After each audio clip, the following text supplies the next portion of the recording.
Watch programs on your schedule with the KPBS Plus streaming service. See new episodes of Nature and Nova, latest news from PBS NewsHour and KPBS Evening Edition, local shows like Ken Kramer's About San Diego. Learn more at kpbs.org/KPBS Plus.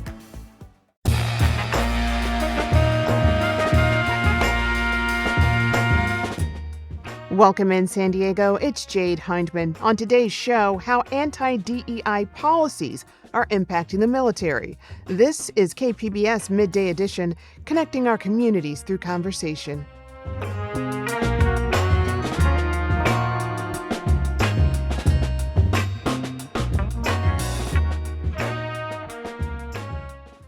A trailblazing San Diego Navy admiral was among several military officials whose promotion was recently nixed by Defense Secretary Pete Hegseth. In fact, 5 of the 7 admirals impacted are women of color, or women and people of color, I should say, according to reporting from the New York Times. And it brings up more questions of how Hegseth's policies and pushback against diversity, equity, and inclusion, or DEI, are continuing to impact military culture today. Joining me with more is KPBS's Military and Veteran Affairs reporter, Andrew Dyer. Andrew, welcome back to the show. Hey, thanks for having me. Always glad to have you here. So let's talk about the story of the Admiral, because you've been following this. You covered this earlier. You know, she may be one of the most well-known women in the Navy today. What can you tell us about her? Sure. So Amy Barnschmidt is maybe the only aircraft carrier captain that people may know. These aren't people that normally are well-known. But, you know, she, like a lot of people who ascend to command aircraft carriers, you know, she's had a brilliant military career, graduated from the Naval Academy. She flew helicopters. She was the first woman to be the executive officer on an aircraft carrier. That's the number 2 in charge. The first woman to command an aircraft carrier. She was promoted to Rear Admiral. She went and served as the deputy commander of 7th Fleet, and then was promoted to be the Carrier Strike Group commander of the Carl Vinson Carrier Strike Group. So now she's the carrier captain's boss. So all kind of, you know, there's certain roadmaps or pathways that these high-achieving military officers kind of travel, these well-worn paths. And she is the first woman to kind of be on one of these, you know, almost like a fast track to promotion, very high-achieving, and was due to get her 2nd star, 2-star admiral, and reportedly was struck from the list by Pete Hegseth. And you actually aired a clip of her from her hometown station, Fox 6 News Milwaukee. Let's take a listen. Very few times in my life have I actually sat there and thought about the fact that I was a woman doing this, because for the most part, I was just treated as a naval officer and an aviator.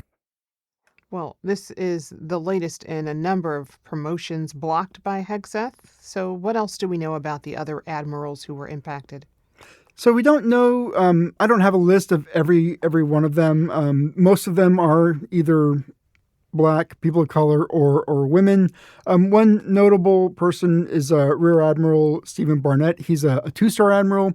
Now, when he was 1-star, he was the region commander here in San Diego. He was only here for about a year. The Navy had that big fuel leak out in Hawaii, and this is the guy the Navy tapped to go out there and clean up their mess, their public relations mess. And he did it. He was out in Hawaii for 2 or 3 years. He was promoted to 2-star admiral.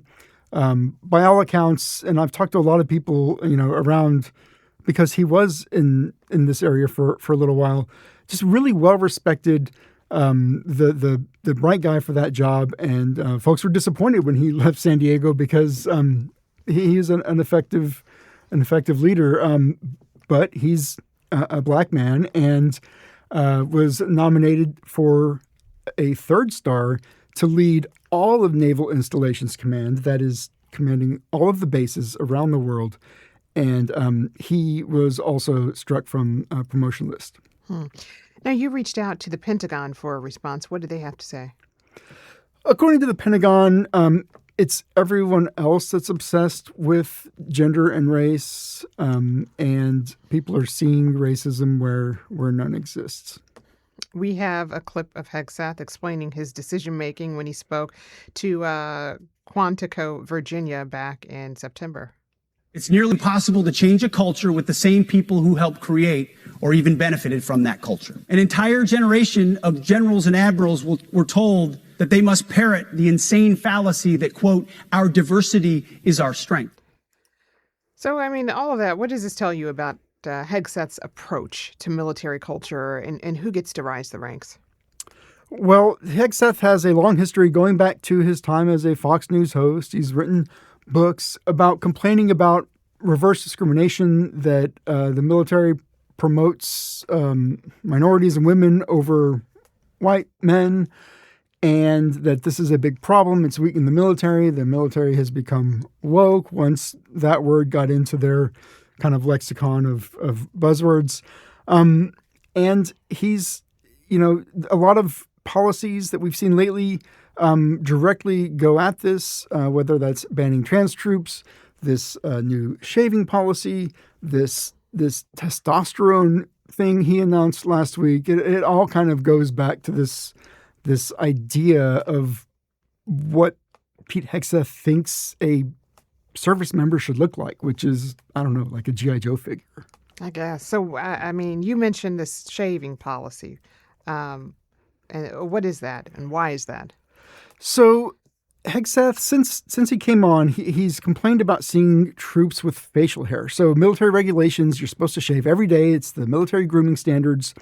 But for some men, it is medically difficult. They're unable to shave every day. A lot of these men are predominantly Black. Other people of color, if you have coarse, curly facial hair, when you shave to the skin and that hair starts to grow again, it will grow into your skin and you'll develop these like pustules and bumps. And then if you have to shave every day, you are then shaving these bumps off of your skin. It can cause disfigurement, permanent scarring.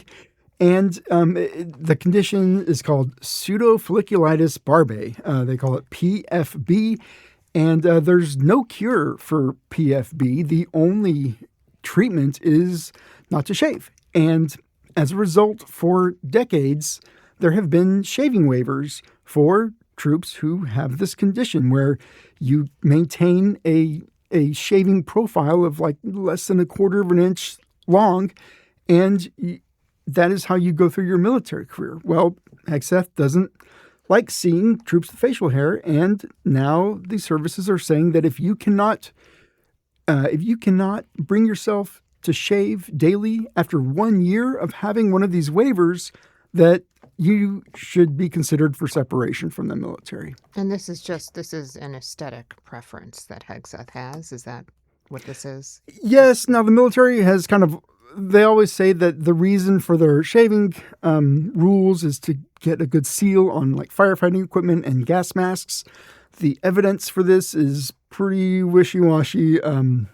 For years until like the 80s, the Navy especially, people could just have beards. So that's kind of where that is. But, for decades, Black men in uniform have had shaving waivers and shaving profiles, and I've never heard of any kind of casualty or mishap due to somebody not having a proper seal on any kind of mask. You said these policies could disproportionately affect Black men. So if military officers don't follow these regulations, are they at risk of getting fired? Yeah, that's the way the policies read. It's optional. It's up to the commanding officer, but the way the instruction is written is that after 12 months consecutive of needing a shaving waiver, if you still cannot meet the grooming standard, which is to shave daily, then you are to be subjected to what's called a med board, a medical board. And if this medical board determines that you can't shave every day, then they are to move to administratively separate you from the military. Not a medical retirement, which gives you benefits, but an administrative separation. So what other rules has Hegseth pushed for when it comes to physical appearance? Well, there's, of course, the the ban on trans troops, which has a lot to do with appearance, his obsession with shaving, but also he's complained about fat people in uniform, so much so that, people that I talked to have said that, if Hegseth is coming to town, or if there's a public event, or if people are going to be on camera, to kind of hide your people that might have a shaving waiver or who may not conform to Hegseth's idea of what a military member should look like. From where you stand, what's the end game here? I mean, for Hegseth and the Trump administration. It's really tough to look at this through any lens other than like the internet manosphere, right? There's all of this kind of rhetoric about, testosterone levels being low and that troops are going to get screened for testosterone. And if you're low, we're going to give you testosterone treatment. This comes from not from medical professionals. This is coming from like online influencers who think that a lack of testosterone in modern men is why we have wokeness and liberals, I guess, and that the cure for the society going in this direction is to do some gender affirming care for men while banning the same kind of hormone treatment for trans people. It's a fixation I've never seen before here. What else are you looking into? Well, right now I'm looking at all of this, really. This just keeps going and going. Yes. Specifically, I am...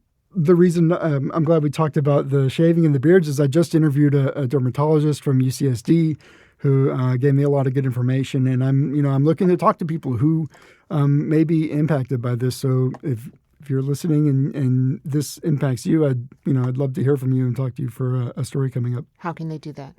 You can email me, adyer@kpbs.org, or reach out to the newsroom any other way that you can find online. All right, Andrew, thanks. I've been speaking with KPBS military and veteran affairs reporter Andrew Dyer. To check out the rest of his reporting, you can go to kpbs.org, and also you can reach out to him there as well. Andrew, thank you. Thank you.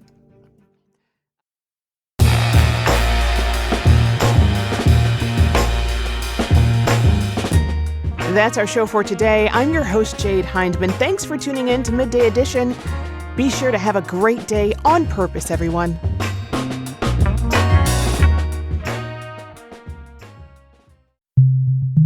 It's hard to ignore that childhood has changed in a lot of ways. And one of the most striking reasons is the role technology is playing in it. From the NPR network and KPBS, this is Screen Time, a podcast featuring conversations about technology and kids in today's digital age.